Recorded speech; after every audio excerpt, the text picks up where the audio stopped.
Welcome to the Unlocking Ability podcast. My name is Marie Devitt and I'm the Business Partnerships Manager in the Trinity Centre for People with Intellectual Disabilities in the School of Education, Trinity College, Dublin. In this podcast, I will be speaking to some of our TCPID graduates and their colleagues about their experiences of inclusive employment. Each episode will feature a different company, showcasing a wide variety of industries and of roles. These discussions will highlight the importance of true inclusion and belonging in the workplace and will showcase the profound impact upon everyone involved. Join us as we explore inclusive employment and listen to stories of real inclusion in action.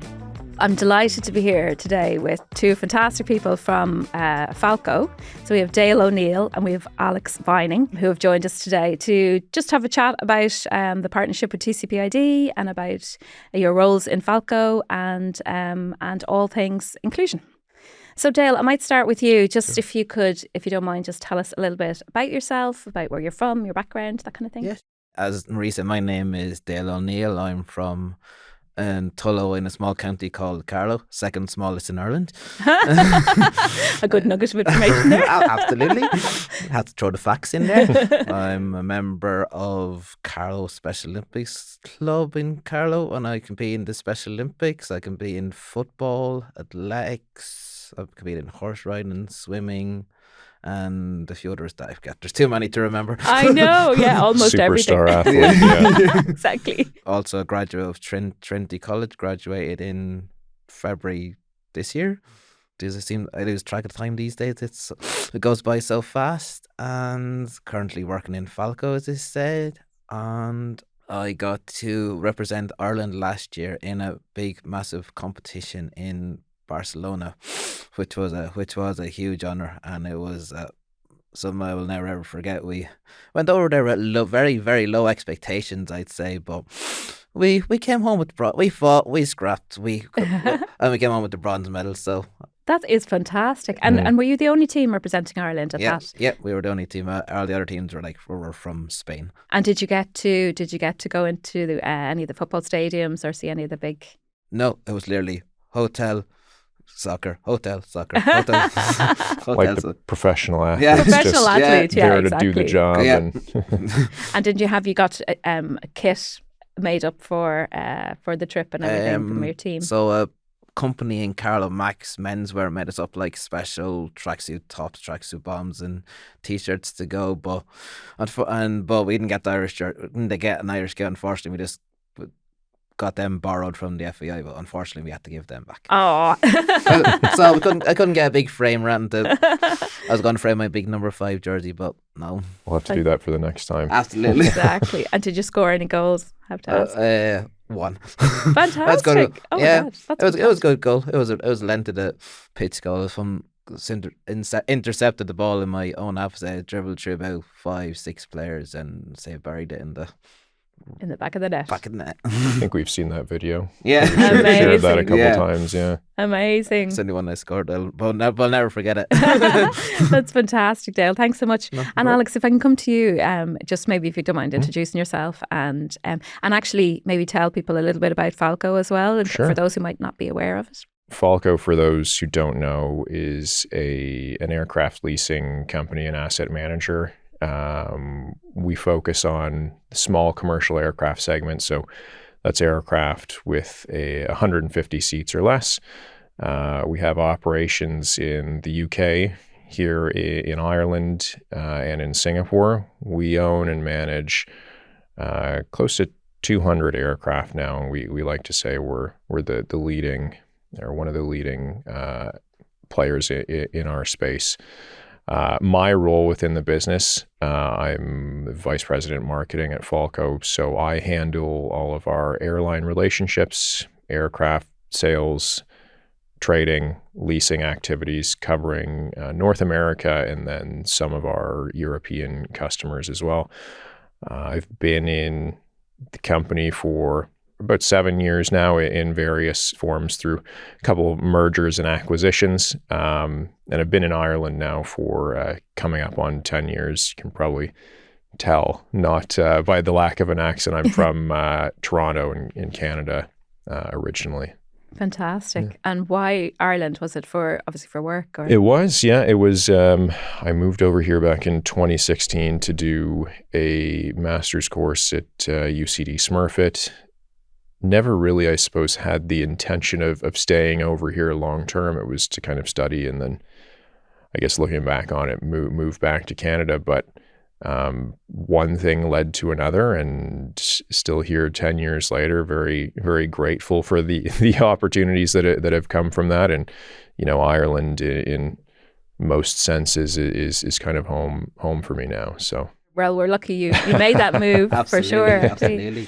Can you maybe talk about when Falko became a partner of TCPID and maybe, why you all decided to do that? We had heard about the program a good few years ago now through industry connections and colleagues. I mean, TCPID is fairly well known in Ireland and within Dublin in particular because of the large number of business partners that there is now. I think it's well over 50, if I'm not mistaken now. So we had kind of heard about it, and it was always something that we had talked about wanting to get involved in. And I think for one reason or another, there was some initial hesitation. And then a group of us got together one year and said, you know what, I think we should just go for it. And let's dive in and become a part of the program. And I think it would have been June of 2023 when we initially signed on. So it's been just over 2 years now, and looking back on things, it's I think one of the best decisions that the organization has made was becoming a part of that program. We're obviously reaping the rewards of it now with Dale on the team. He's contributed in so many facets of the business, and it's something that we're hopefully looking to build on well into the future. I remember I invited you all to our Sci-Fest exhibition the month before, and that was sort of bribery, just It worked. So that you could see our amazing students in action and doing their projects. And I do remember you all came to that exhibition, and you were just so kind of engaged with all the students, and to then build that into a partnership has been just amazing and has gone just from strength to strength in the last 2 years. Yeah, well, Dale and I were saying this morning on our way in here that it's hard to believe that it's been 2 years already. I mean, it just 2 years when you say it sounds like such a long period of time, but I think it's absolutely flown by. It only seems like a year or so. It doesn't even seem like 2 years. I know, it's amazing. And actually then, Dale, just to get back to you again, just to take you back even further, all those years ago. So long ago. So why did you decide to come to Trinity to study and to do the Certificate in Arts, Science and Inclusive Applied Practice? I suppose in a way it's always been kind of like a dream of mine to go to college, but going back, I suppose, since I was a teenager or even before that, I suppose thought there was never anything really possible for me. Like with someone with a learning disability, there wasn't really much hope of any going to college or anything like that. And when I heard loads of former graduates talking about it, such as Stephen and Sive and Barry and stuff like that, and I said, this course sounds pretty awesome. This sounds like it's a bit like up my street. But I suppose another reason as well is that I always wanted to go to college like my brother and sister, because they kind of inspire me as well. So I kind of always want to be like them as well. So I suppose that was the main reason. Amazing. And again, we're so lucky that you did decide to come and study with us, for sure. Thank you. And during your time in Trinity, what was your kind of favourite thing about being a student in Trinity College? I just love interacting with the whole college. Just been an inclusive part of society. You're mixing with your people with intellectual abilities with no non-intellectual abilities. It's just great to be a part of. It's just great to be normal, basically. Mm-hmm. And I think you really threw yourself into the college experience, and if I'm not mistaken, you were elected class rep 2 years running. Yeah. That was something I was not expecting. Said to me to come to college, you're going to get elected for class rep. He said you'd go back to bed.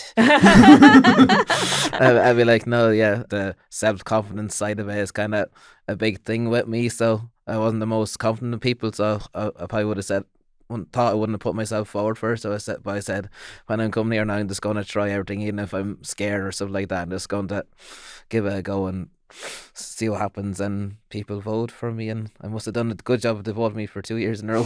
You did an excellent job, and I do think that is such a credit to you and to the feeling that you give to your classmates that they wanted you to represent them and to to be their leader. I know you had to do a lot of presentations and stuff in college, and was that something that you would have felt nervous about initially? Oh my God! The first presentation I ever did, I was absolutely terrified. I was shaking. Like, I think the presentation was supposed to be about 10 minutes long. As I say, it lasted about two or 3 minutes. I was like, oh my God, it was the worst thing ever. And then as the months and years went on, then I just got more confident and more used to doing it. And then by near the end of it, then I was doing the presentation one time and said, Dale, shut up. Your time is up. Like, but isn't that just so wonderful? Yeah. Because, and I think the great thing about the course is the supportiveness of the class, and that everybody is in the same boat, and in every class, everybody is so nervous about doing it, and yet you all kind of cheer each other on, and I could see the growth every single presentation, better and better and better. Oh yeah, the first one was definitely the worst. That was the scariest one ever. I don't remember what. I think it was human rights or something. I mean, I also remember very scary presentations from years back as well. I'm sure you do as well.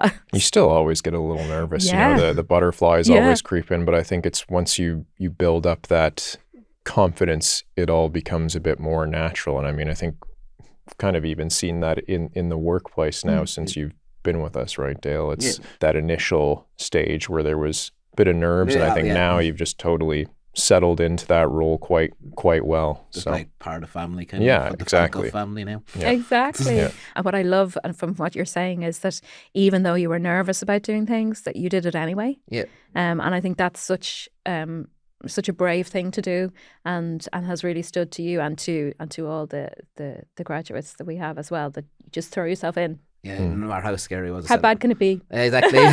What's the worst that can happen? Exactly. And can you tell us a little bit about what you've done since you finished your studies?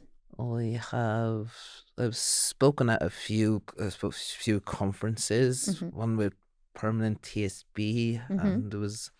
I've asked you to do so many. I mean, this is the thing to talk about. The list is too long. Exactly. And I think that's, as I say, again, a real credit to your talent as a speaker, that you've been so engaging at all these events.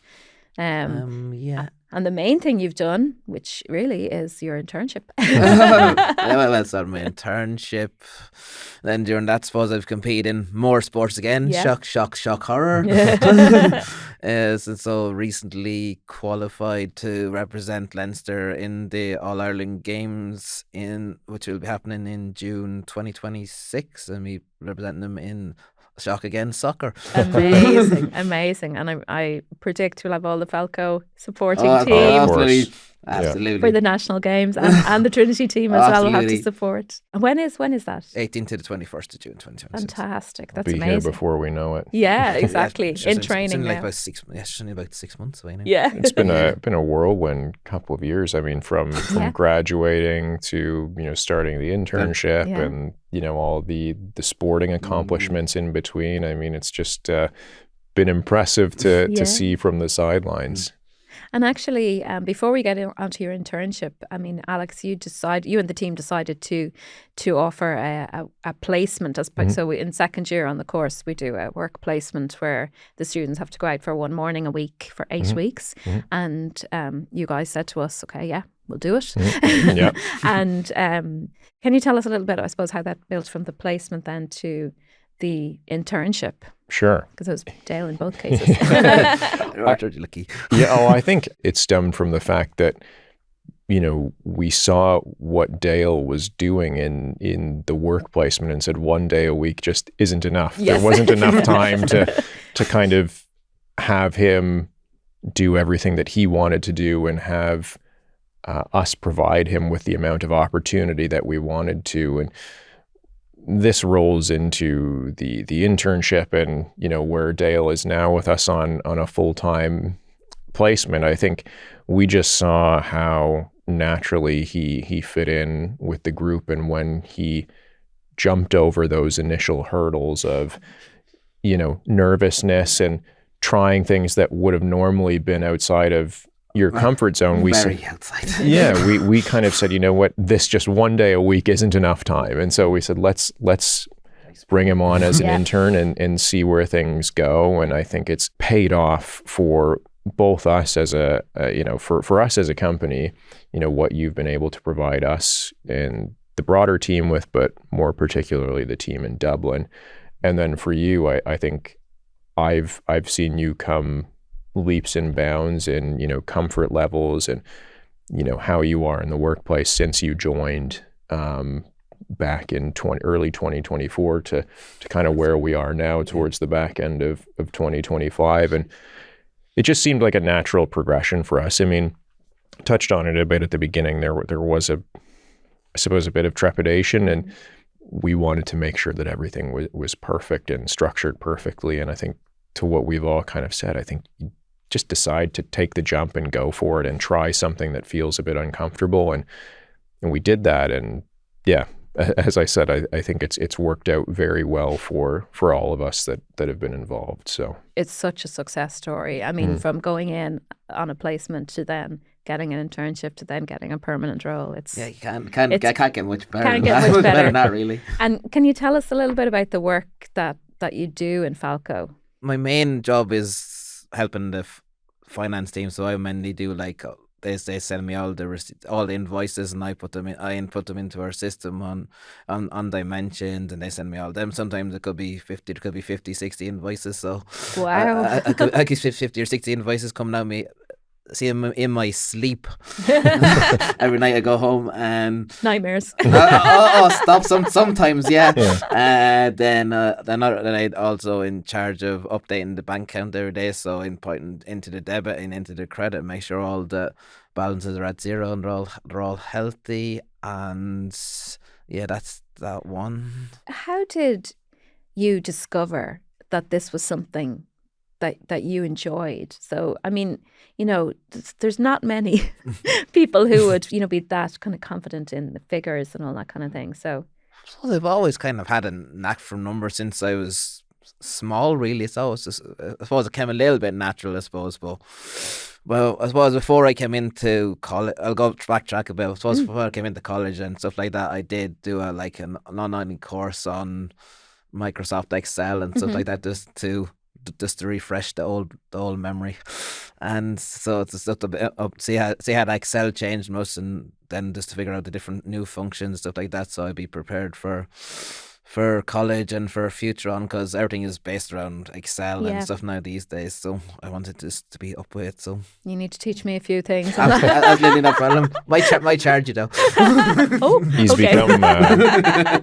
He's become a bit of a wizard in Excel now. I know in speaking with the folks in our finance team, there's been a few files where you've solved problems that they couldn't figure out, and you've managed to piece things together. Well, and the way in which I think that came about and you getting more involved and embedded with the finance group was one of those lessons or stories in just being flexible and giving people an opportunity, right? I think we had talked about it in as a team internally during the placement and the internship. I think there was a project that you were working on with me initially that required some valuations and numbers calculations, and you had mentioned that you really enjoyed that, which we didn't think initially that you would. And so that's when we sat down as a team and kind of pivoted and said, okay, is there a way that we can make this work? And get Dale more involved in the finance side of things. And we did. And, you've said, and I think, you just mentioned it, it's kind of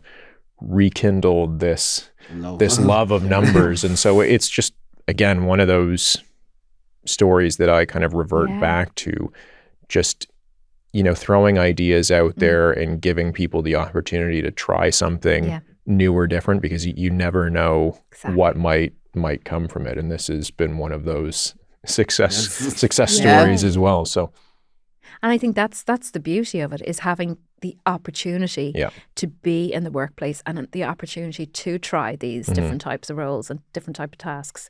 And, had you not being given that opportunity. We might not know that you no. have these incredible No, talents, no. It's funny the way things are meant to happen. Yeah.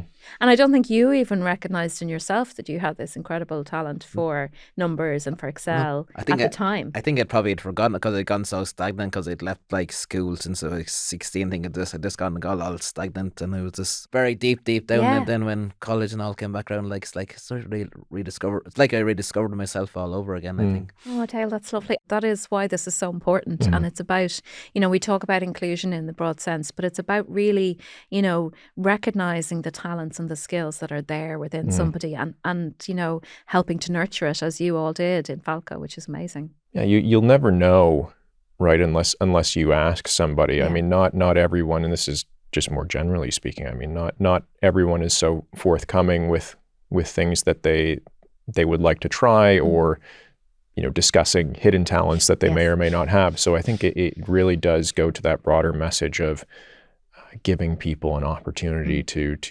try new things and experiment a little bit, because we've also said, I mean, what's the worst that can really come from it, right? Best case scenario, you find something that people enjoy and provides them with benefit, and there's really no downside to exactly. to And that. sometimes the learning is it's something you don't enjoy, and that's also really valuable as well. Something to you learn learn, that. Yeah. Don't want to do that anymore. I'll focus on this. Yeah, exactly. I think we've had a few of those as well. So. Just a few, yeah. Amazing. And can you tell me a little bit about how your colleagues in Falko help you and support you since you started? So way back when you did your placement till now. Everyone is just so helpful. No, nothing is ever too much. Any problems, I don't. And if I ask them the same question 10 or 20 times, they still greet me with a smile. Okay, we'll do this, and we go through this, and we go through this, which is great. And then if that doesn't work, then we'll have a video call, or if not, we'll go off into a room and have a meeting about something. So everyone has just been great. It's just been like. You're really part of the team. Yeah. Going to all the events and all that as well with the team. And what's your favourite thing about working in Falko, if you have a favourite thing? Been a part of the working community, working with people that I never expect to be working with, like normal people. It's amazing. And making such a positive contribution and, really sort of the value that you add to the team is so evident, and that's really important. And can you take me back to when you found out you were being offered a permanent contract? How did you feel about that? Oh my God. Alex is saying, we're trying to get something done. We're trying to get something done. And it's gone on for a few weeks. I was like, is this ever going to happen? When the day happened, I was like, yeah. Initially, I think I was just in a bit of shock, kind of, when I first received the offer. I think it was only kind of when I left the office that day that the kind of realization kind of hit. I rang my mum. She's like, "What are you ringing me for?" She said, "You don't normally ring me at this time." Better be good news. Yeah. So I said, "I have a bit of news for you." I said, "I've got a permanent contract." And she was like, no. She was like, oh my God, she was nearly crying on the phone. And so it's okay. So was I. I had a bit of an emotional moment on that day as well. So did I. To myself. I think we all did. Yeah. Yeah. So it was very emotional that day. But yeah, as I say, a dream come true. Some I couldn't imagine, like 20 years ago. You wouldn't dream of anything like that for a person with a disability. I was very emotional. I get very emotional when any of our graduates receive a permanent contract, because it's such a validation of their talents and skills. And I'll expect to you, because it's a big commitment to offer a permanent role to anybody. Yeah. So what was it that made you kind of take that additional step? Fundamentally, it came down to the contribution that we saw that Dale was making to the organization, and our office in particular, not just in the quality of work that he was doing and how he was assisting not just the finance team, but our team on the sales and trading side of things, and others in the office as well. But it was also just how well he integrated into the team, and as much as I say that, brought a new and fresh perspective into things.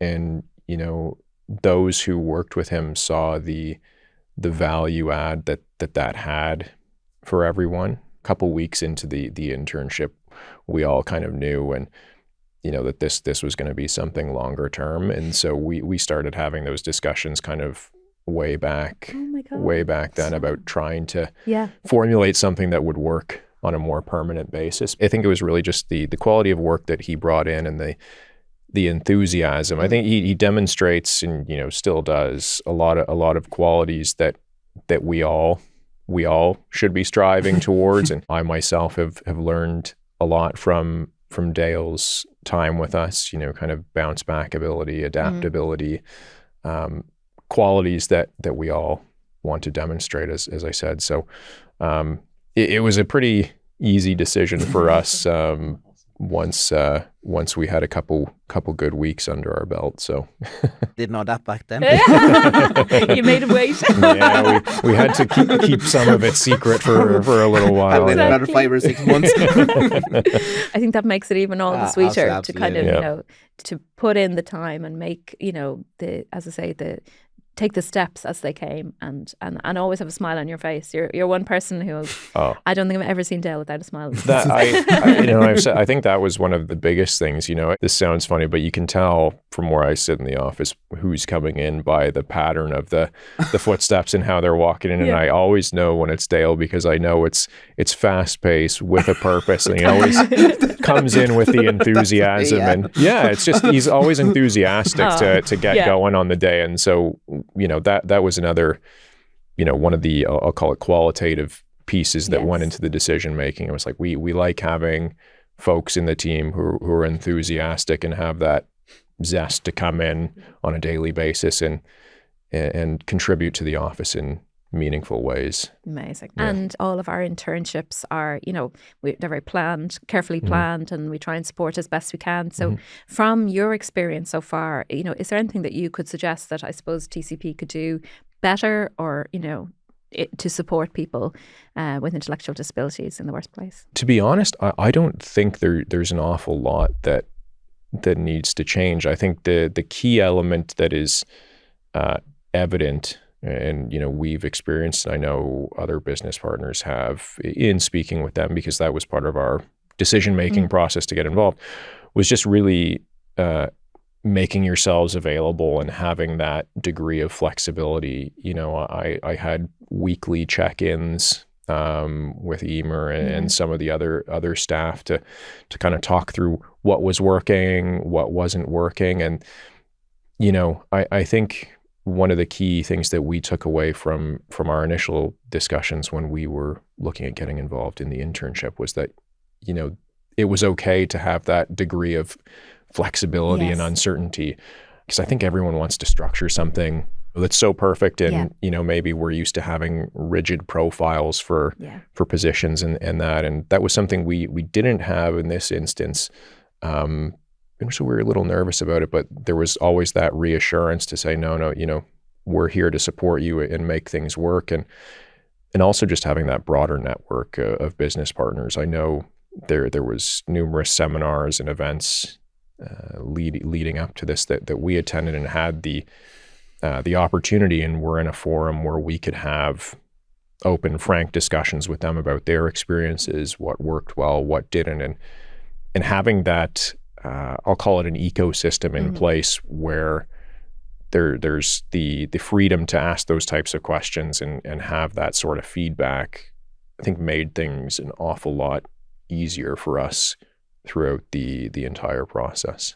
That's fantastic to hear. And I think, what we've learned is that really the key to success is the honesty and the freedom, that you can trust us and the other partners, and knowing that everybody's in this for the same reason to make it a success. I mean, everyone knows that we're all in this for the right reasons. And I think that naturally creates that environment where people can feel, that there's a circle of trust, for lack of a better phrase, where you can have those types of conversations. And so naturally, I think, leads to more positive outcomes. Yeah. And I might use that to lead into the next thing of, what would you say to a company that might be considering hiring someone with an intellectual disability, or someone who might be, having, a bit of nervousness about it? What would you, I'd say it's probably natural to have a degree of nervousness again, because I think going back to how we looked at things, we wanted to, make this,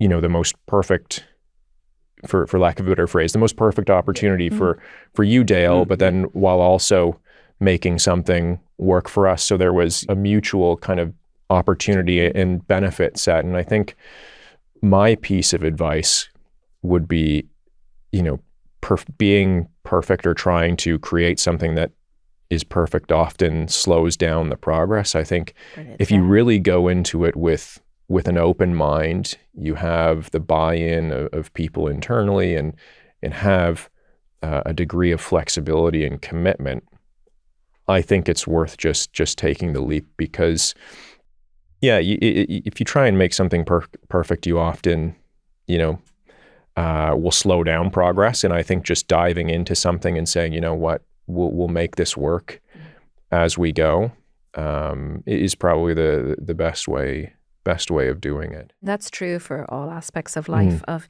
nothing is ever perfect, and nothing can ever be perfect. And it's about, as you say, it's taking that leap and just doing it anyway. And you'll make mistakes, but of course, it's okay. We've certainly made mistakes, but I think fundamentally, if you create an environment and culture that allows for people to be themselves and take risks and gives them the opportunity, then it, I think in my experience and in our experience, naturally leads to positive outcomes. And on that, for both of you, why do you think inclusive employment is so vital and so important these days? I mean, Dale, from your point of view, it's important because it gives people a purpose. It gives people a reason to get up in the morning. It gives people that sense they're worth something. Because a lot of companies out there don't look at the ability. They look straight at the disability. Oh, this person has intellectual disability. No, not off the list. Yeah, I think it's important because people just need to look at the ability of the person and not the disability of the person. All we want it's very simple. We just want to be included and just be a part of normal everyday society. That's absolutely the key point of this entire podcast series, is to focus on the ability always, isn't it? Yeah. Everybody has these incredible talents, and some are never given the chance to show them and to kind of explore them. Yeah. That was a key phrase, and I don't remember who said it, but it was at one of the events that I went to at Trinity, probably back when we were first looking at getting involved. There was someone who, and it's kind of stuck with me since then, the phrase was something along the lines of, they said, I may have a disability, but I have the ability. And that is kind of stuck with me since then. And to Dale's point, I think it really is about just giving people an opportunity. I mean, I think the workplace has been perhaps the one sector of society that I don't think has seen the same degree of inclusion and diversity as other sectors have. And I think that's why it's so important to have an inclusive workplace culture, because it reflects broader society. And I think that's one of the critical elements that needs to be focused on is having a more inclusive workplace to reflect the broader society that we all live in. And I think the richness of opinions and new ways of looking at things that companies can get from having people of all abilities and all backgrounds within the organization. Yeah. It really adds to every company to have that richness within the staff.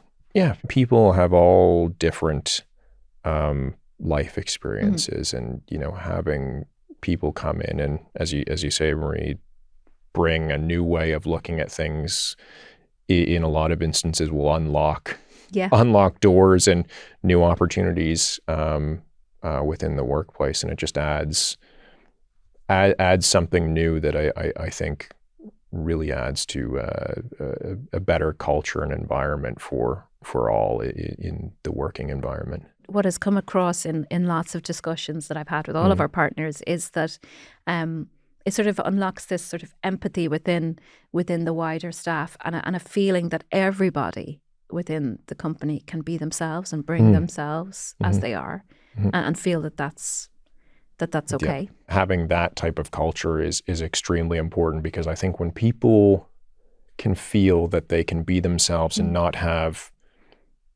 let's say, maybe two split lives, Yes. in the workplace and outside of the workplace. I think if people feel more comfortable being who they truly are in and around with those that they work, it leads to more efficient office environments, a better culture, and it's something we should all continue to strive towards. Brilliantly put. And say if there is a company who are thinking about, taking the first step or whatever, what would you say to a company who's just at the very early stages, and what they should do?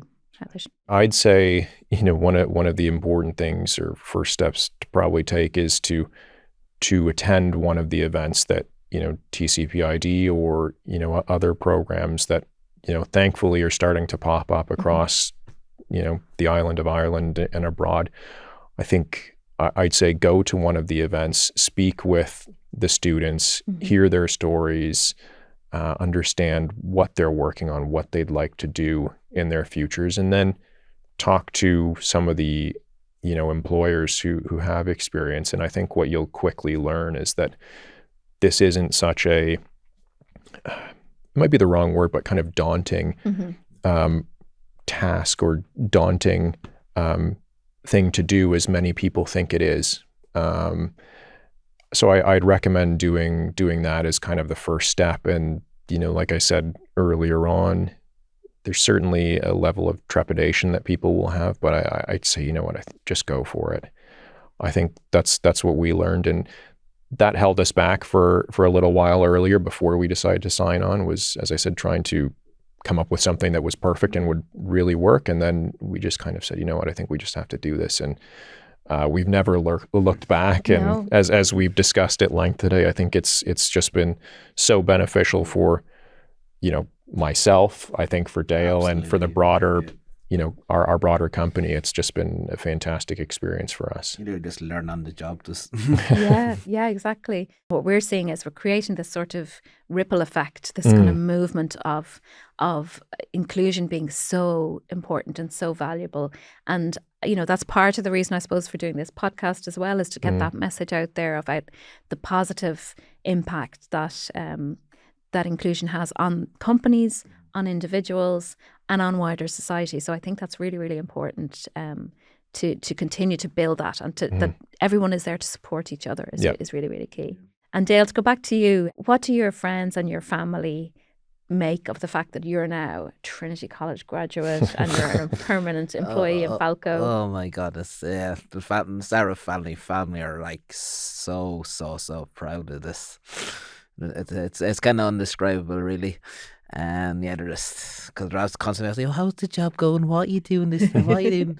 What are you doing it today? What are you doing tomorrow? Yeah, the usual stuff. And I know I could be talking about half an hour from my day sometimes, or an hour sometimes by the time I get through all my stuff. And sure, my friends, I'll think, you work in Dublin, do you? You work in Falko. What's that?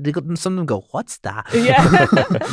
And I go like that to explain to them. Then they're so proud, and hopefully it inspires a few more to come. Maybe, hopefully. Amazing. And actually on that, I never mentioned the fact that you have a very long commute, and for coming into college you commuted from Carlow every day, so that was a significant commitment as well from your part. I used to get up at 6:30 in the morning, get a lift over to the train station, get to the train station about 10 to 8 or so, get the train, get to Houston about 9 o'clock, then get the bus.